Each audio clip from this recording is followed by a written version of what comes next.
Hola Juana, estamos muy contentas que estés aquí, que nos acompañes, que hayas venido de tan lejos y tener la oportunidad de conversar contigo sobre tu maravillosa obra.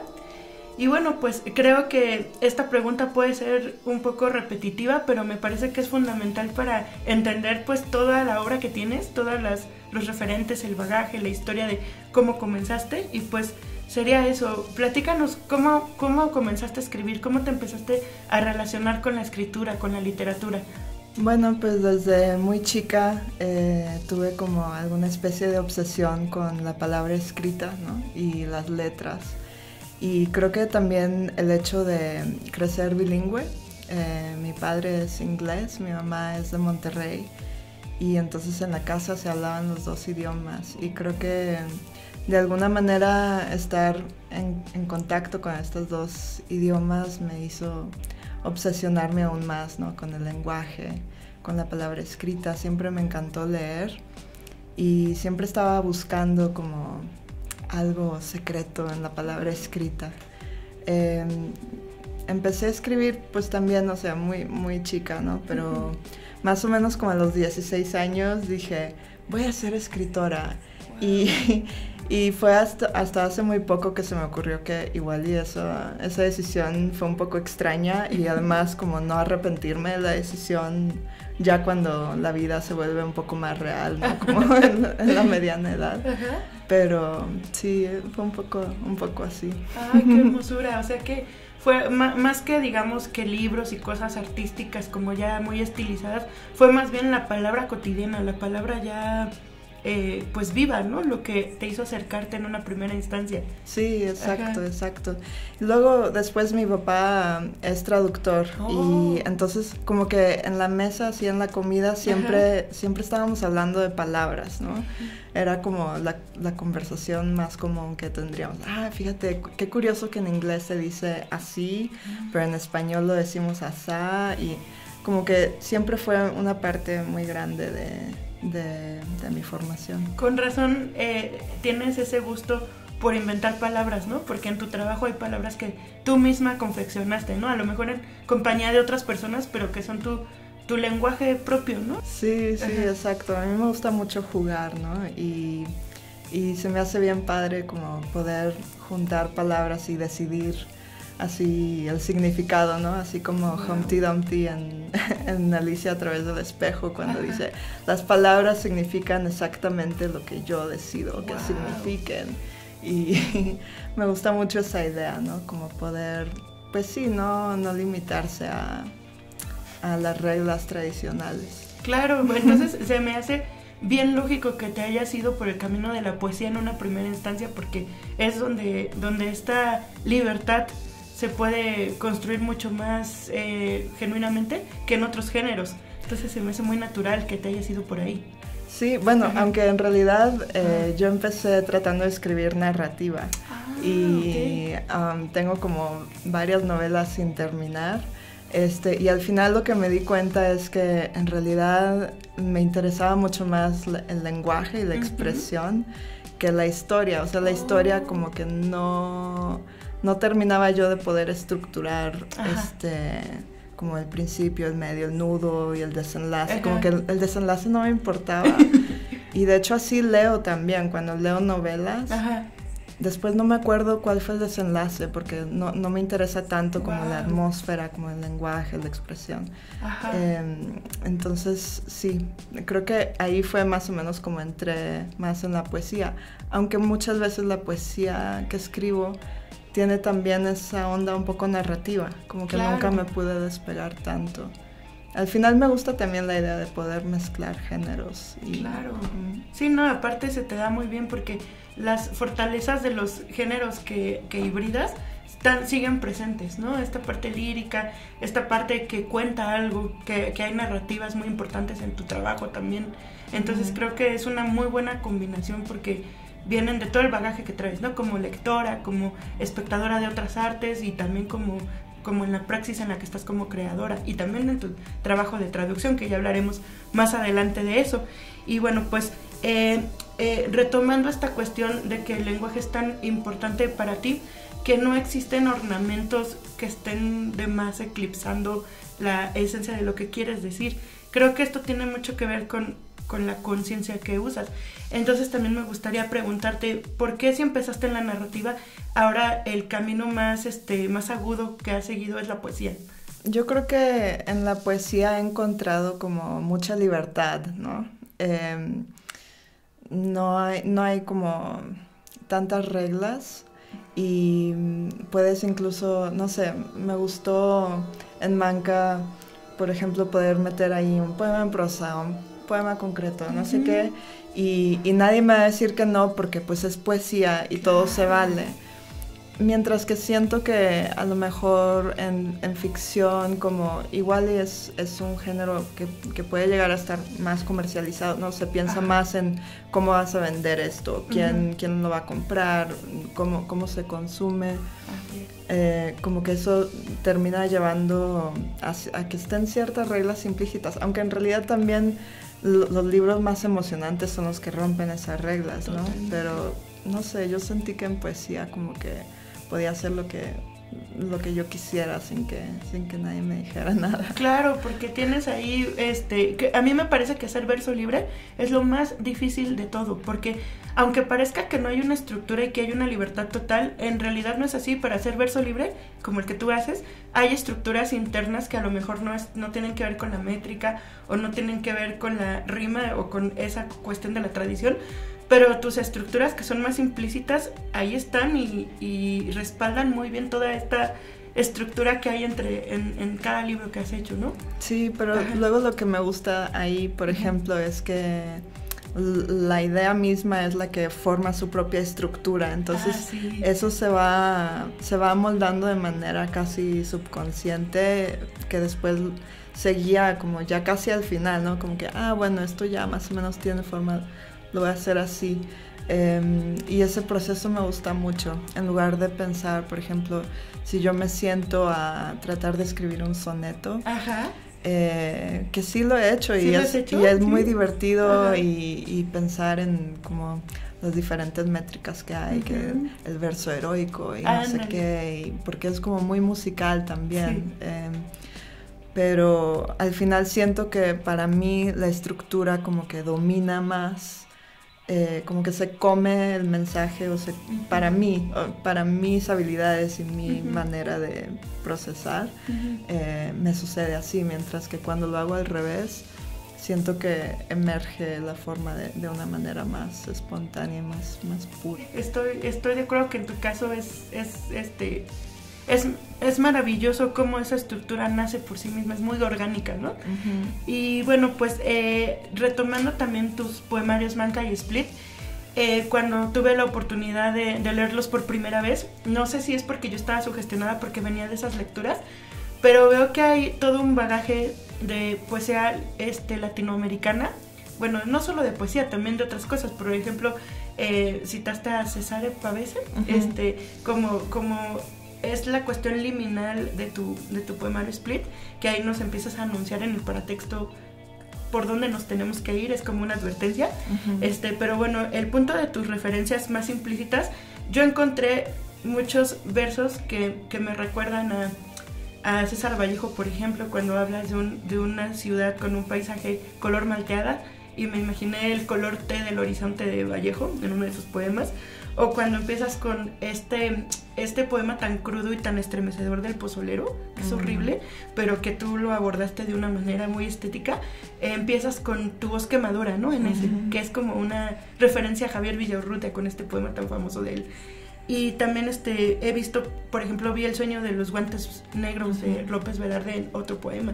Entonces, me gustaría preguntarte si es verdad esta referencia o fue que yo quise leerlo así por las lecturas previas que tuve. No, absolutamente estaban ahí las referencias y no sé por qué, o sea, no era así como que, voy a presumir mis lecturas, porque además son como lecturas un poco básicas, pero no, es algo que como que surgió de manera, no sé, en ese momento. Ahora estoy pensando en la quemadura y disolver los cuerpos con ácido, claro, pero en ese momento no lo pensé, ¿no? Era más bien como que se me vino a la mente y lo puse y ya está. Y sé. Sí, pero me parece que lo hiciste como muy bello porque es tuyo, o sea, no es un homenaje al autor, sino que pienso que sí te apropiaste muy bien y que nada más fueron así como guiños. No, también estaba pensando, por ejemplo, el hecho de escribir desde el extranjero, ¿no? Y muy consciente de que el contexto o la tradición literaria en la que vivo o donde estoy conversando todos los días no es la tradición literaria en la que yo me eduqué. Ah, claro. Y entonces como que igual y tener estas referencias me ayuda, ¿no? Como casi como un barandal por donde irme, ¿no? Sí, creo que es muy bello que de manera tan natural emerjan como lecturas que a lo mejor tienes inconscientemente, pero que están ahí porque son parte de tu bagaje, ¿no? Creo que es un guiño bonito. Y bueno, pues hablando de referencias, me gustaría también saber en otras artes o en otras disciplinas, porque he leído que te gusta mucho también la difusión científica, que te gusta mucho ir a otros lenguajes que te apropias de ellos y los tejes en la poesía que haces, ¿no? Me gustaría que me platicaras también de todos esos referentes que no son literarios propiamente, o también teóricos, por ejemplo. Sí, bueno, a mí me gusta mucho la teoría literaria, la teoría cultural, la filosofía. Siento que esas son cosas que generan muchas ideas, ¿no? Te enseñan una manera de pensar que después es muy generativa para mí. Después también en mi trabajo como traductora, no siempre estoy traduciendo cosas literarias, muchas veces me ha tocado traducir, no sé, cosas médicas o tecnológicas o así. Y entonces te das cuenta dos cosas. Una es la gran variedad de registros que existen y de los tipos de discursos, ¿no? La manera en que el discurso a veces se utiliza para revelar o ocultar ciertas cosas. Y luego, por otra parte, pues sí, o sea, la gran variedad de cosas que hay en el mundo, ¿no? O sea, no solo tenemos que escribir de literatura, no todos los yo líricos tienen que ser escritores, no todas las referencias tienen que ser literarias, sino que pues hay tantas cosas tan interesantes en el mundo que pues para qué limitarse, ¿no? Sí, le dan mucha complejidad y más profundidad a tu escritura. En otras cuestiones también sé que te nutres mucho de las plásticas, por ejemplo, de la música también, eres música tú. ¿Eso cómo abona tu producción también literaria? Bueno, pues para mí la música es muy, muy, muy importante. Para mí el lenguaje en sí es música, ¿no? Escuchar poesía o escuchar a la gente hablar es como, para mí a veces también como escuchar una pieza musical. Y la música a mí me da como pues un espacio en donde puedo un poco evitar la parte más intelectual y entrar en un estado más como de trance, ¿no? Y bueno, la música también te da atmósferas y emociones, es como la lírica pura sin palabras, ¿no? Es como la emoción pura. Y de todas las artes, la música dicen que es como la más insustancial. Claro, la más primigenial. Porque solo existe en el momento en que se está produciendo. Efímera. Es efímero. Y es inmediato. O sea, tú tocas una nota y de inmediato el que escucha la recibe, ¿no? Mientras que un libro lo escribes, pasan 3 años, se publica, la persona se tiene que sentar unas horas a leer. Y entonces me gusta mucho esa inmediatez. Yo he tocado en bandas y también el proceso de componer y de improvisar ha sido muy importante. Improvisando con otras personas te lleva también a cierta libertad, ¿no? Y aprender a responder a lo que surge. Porque cuando tú estás ensayando una canción que hay una versión correcta y una versión incorrecta, pues te equivocas y te paras y no sé qué. Pero si estás improvisando, una persona toca otra nota, tú tienes que como aprender a absorber eso en lo que tú estás haciendo para que no parezca, porque no es un error, o sea, no, entonces no hay errores, hay solo caminos que se van abriendo Y eso como proceso creativo siempre me pareció muy, muy fructífero. Por ejemplo, también en tus referentes veo que hay muchos marcos teóricos como Donna Haraway, como Silvia Federici, estas cuestiones que también nos llevan a ver los conceptos que hay en tu escritura, como por ejemplo la violencia, ¿no? Que es algo que está muy presente sobre todo en Manca. También Split tiene algunos rasgos. Y pues mi pregunta sería, ¿cómo la violencia que aparece en tu escritura va más allá de lo obvio? Va hacia otras posibilidades que no tienen que ver ya con la razón. ¿Por qué tienes la necesidad de escribir sobre la violencia en tu escritura? Bueno, valga la redundancia, escribir sobre la violencia en tu trabajo creativo, pues. Bueno, cuando estaba escribiendo Manca, yo me sentía muy desconsolada con lo que estaba pasando en México y viéndolo todo desde fuera, ¿no? Y lidiando también incluso con sentimientos de culpa, todo el mundo lo vive y yo estoy acá nada más observando, ¿no? Y pensé en la poesía como un espacio donde se puede intentar transformar algo, incluso si no va a contribuir a nada, no voy a poder parar la violencia, pero al menos poder imaginar algo distinto y imaginar una transformación de alguna manera. Entonces esa era más o menos la intención. En realidad no sé por qué la violencia surge una y otra vez en mi trabajo. Creo que tiene que ver en parte porque soy consumidora ávida de noticias. Sí, y ahora incluso trabajo para un periódico. Y no sé, la manera en que se reporta la violencia en los medios, pues es muy desensibiliza, ¿no? Casi es esa la intención. Mientras que en la poesía, pues mi intención es al revés, sensibilizar, no al lector, sino a mí misma, porque es muy fácil si estás así como junkie, ¿no? Leyendo, al final terminas por no sentir nada, o por evitar esas sensaciones o esos sentimientos. Y yo lo que quería más bien era leer las noticias, o sea, enterarme.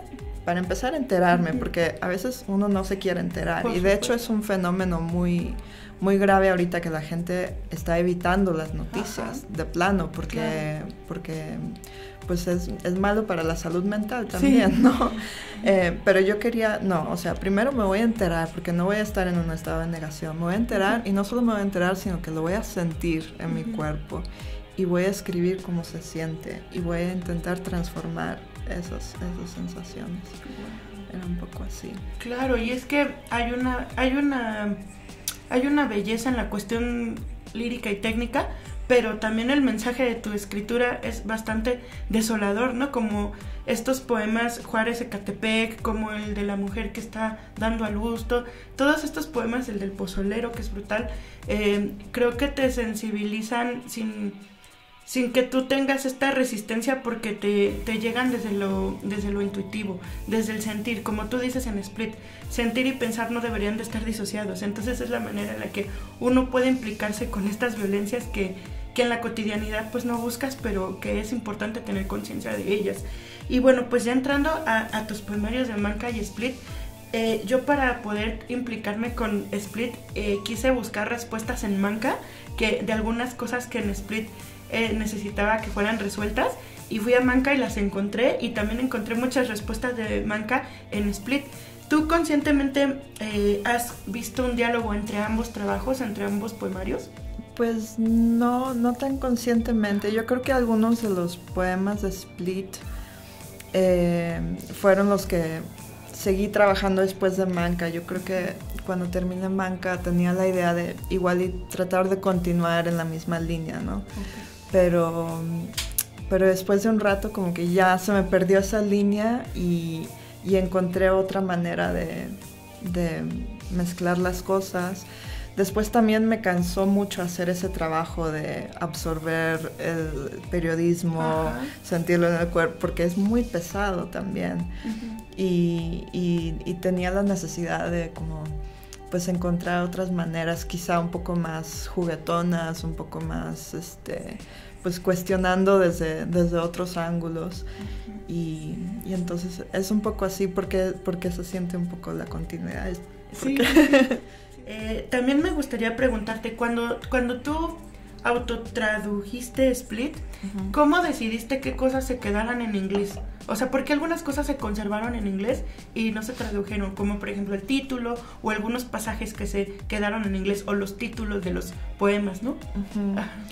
Bueno, hay el título, por ejemplo, de un poema, de los cuerpos, que habíamos hablado, pues es un término técnico que la traducción técnica al español no me gustó tanto, o sea, se me hizo que comunicaba la misma idea.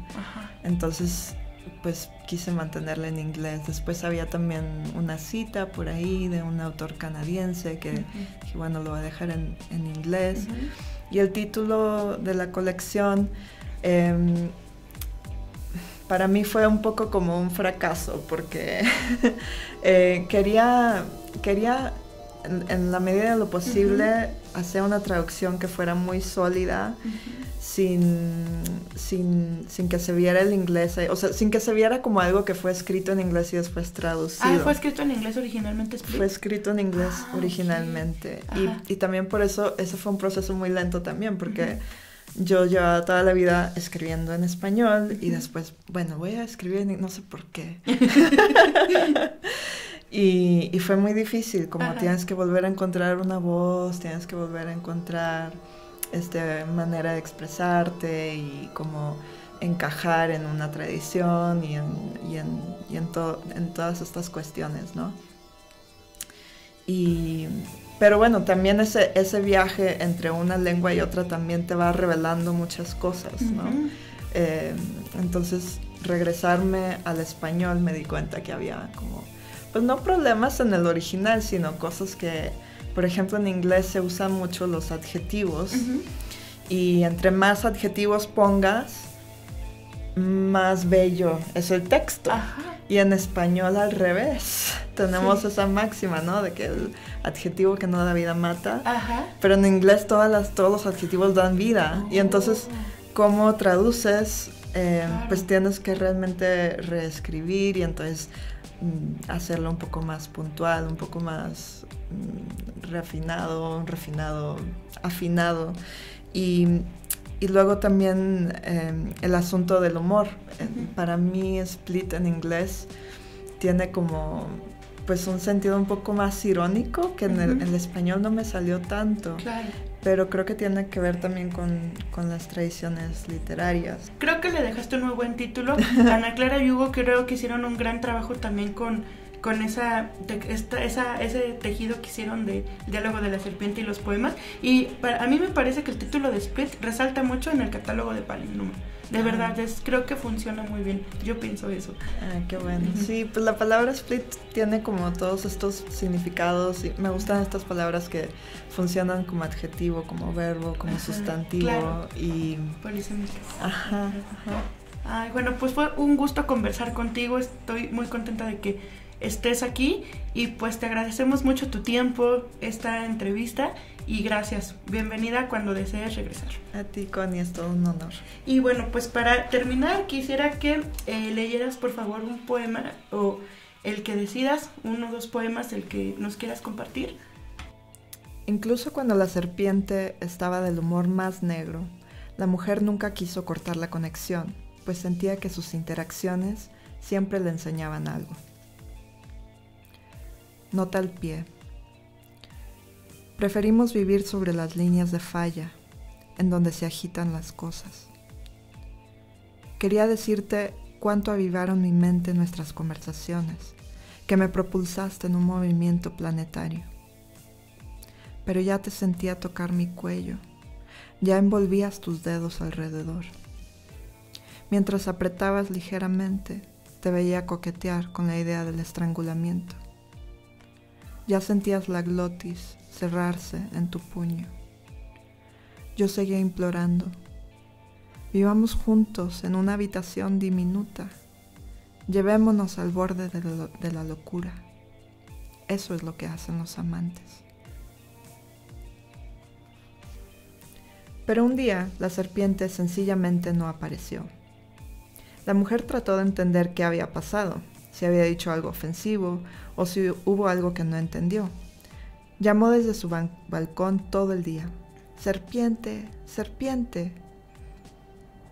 Se le ocurrió que quizá era una especie de demostración de su parte, una lección sobre la estructura del deseo mismo.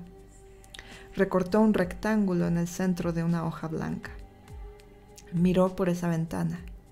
Mira dónde vive el deseo, se dijo. Hizo una lista de cosas que quizá la serpiente intentaba enseñarle acerca del deseo. 1. Para crear deseo, primero hay que jugar con la expectativa, crear un patrón, luego romperlo.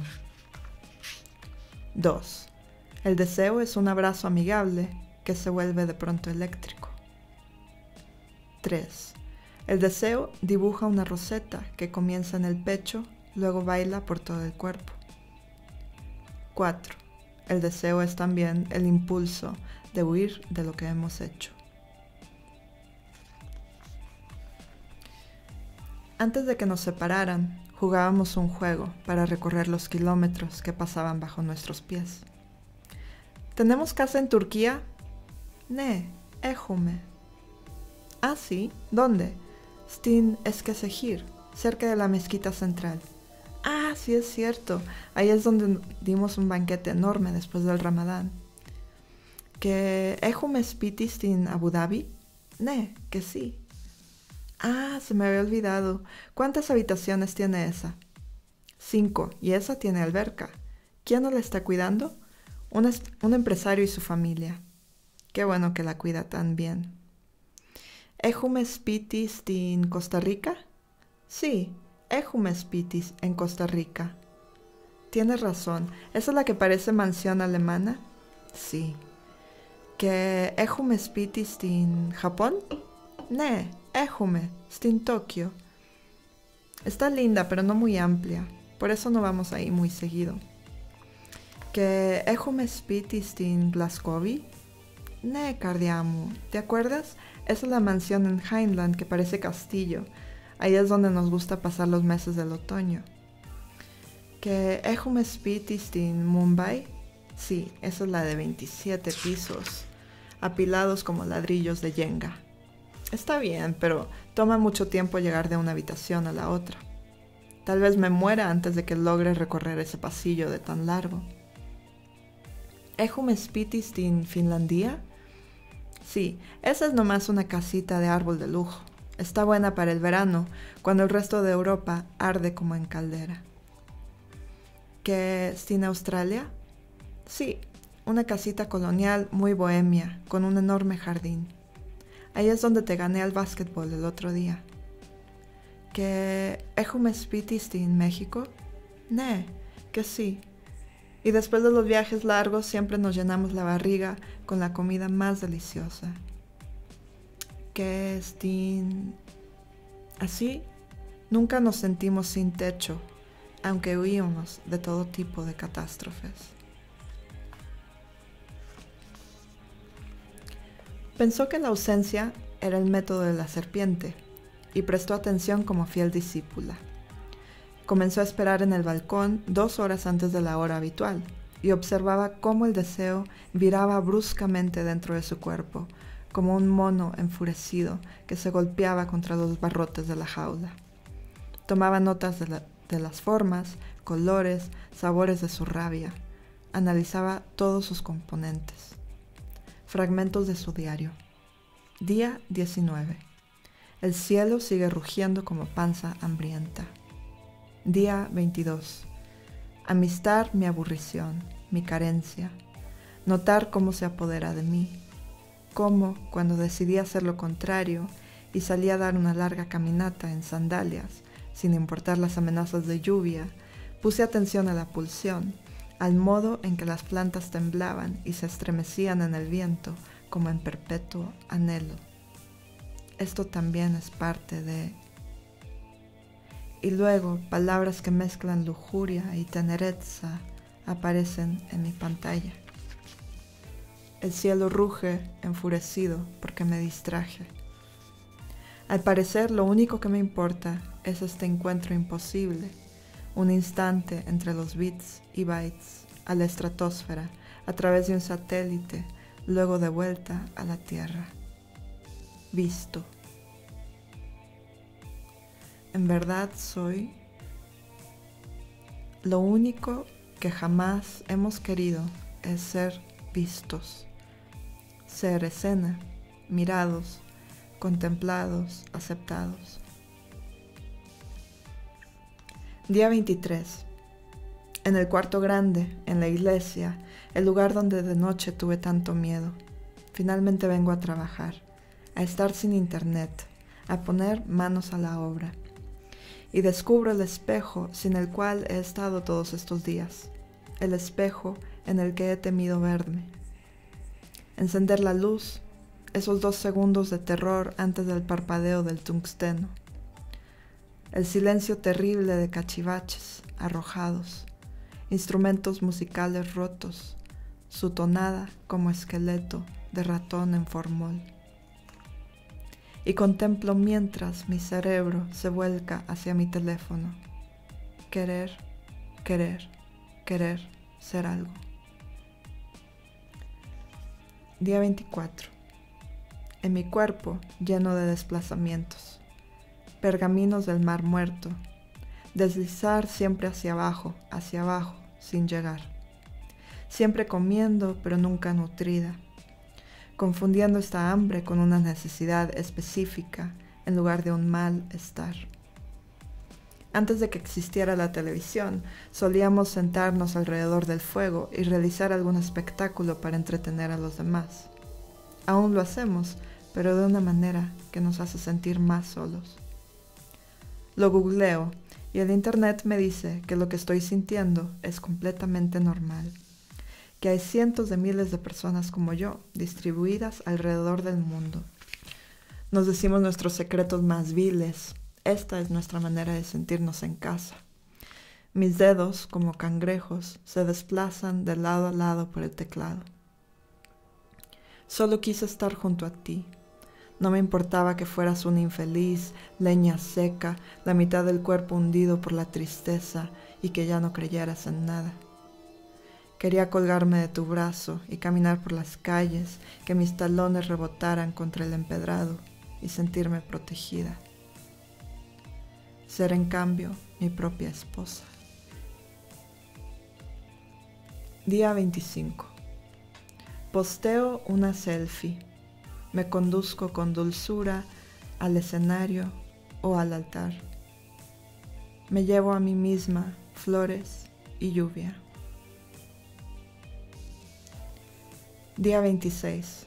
Alcanzar mi teléfono, verificar la hora, cuando no recuerdo la palabra, para que me entretengan, cuando algo duele, para ver los síntomas, cuando no recuerdo el camino, cuando me sé el camino pero quiero estar segura, cuando no me sé el horario, cuando me sé el horario pero quiero estar segura, cuando se pone el sol abrazando un arco en el cielo, para documentar este momento, para vivir este momento, para vivirme documentando este momento, para documentarme viviéndome documentando un momento que estoy viviendo, cuando me siento sola para ver qué hacen los demás, cuando no tengo información, para ver qué transmiten los demás, cuando no recuerdo la letra o la melodía de esa canción, para hacer las compras cuando estoy en el gimnasio, para abrir la app del yoga cuando estoy en el trabajo, para acordar una cita cuando estoy en el baño, para leer un artículo mientras camino de A a B, para revisar mi correo mientras hago cola en la oficina de correos, para atisbar si alguien me recordó hoy, para comprobar si aún no da señas de vida, para enfadarme si alguien que no seas tú insiste en algún mensaje anterior que olvidé responder. Mi teléfono para rellenar todos los huecos. Día 27. Paráfrasis del trillado meme de Charlie Chaplin que habían marcado en la pared de una pizzería el día de hoy. El silencio es oro. Tendemos a comprar ruido en su lugar. Y algo sobre rebuscar en mi teléfono como una forma de ruido o interferencia como querer que me salven de vivir este instante con toda su soledad bella y atroz. Día 28. El internet me dice que la palabra galesa hireeth significa añoranza de un hogar al que no se puede volver o que nunca fue. Me balanceo entre esta palabra y su antónimo, sentirse en casa en el lugar desconocido en que siempre se estuvo y que siempre ha sido.